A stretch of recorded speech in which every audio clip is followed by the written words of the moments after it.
Çinar yayımlarının birinci siniflər üçün nəzərdə tutduğu növbəti məntiq tapşırığında sual işarəsinin yerindəki ədədi tapmaq tələb olunur. Cədvəllər bölməsindəndir.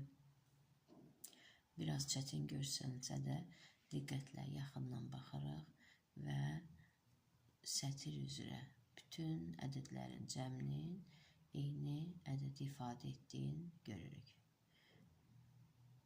2 ilə 6, 5 və 3. Bunların cəmi edir 16.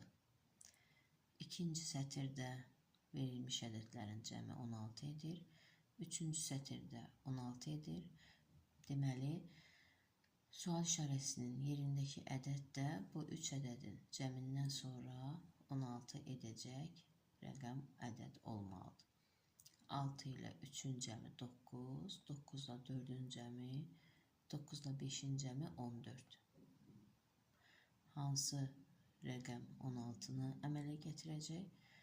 16-dan 14-ü çıxanda 2 edir. Burada yazılacaq ədəd 2-dir.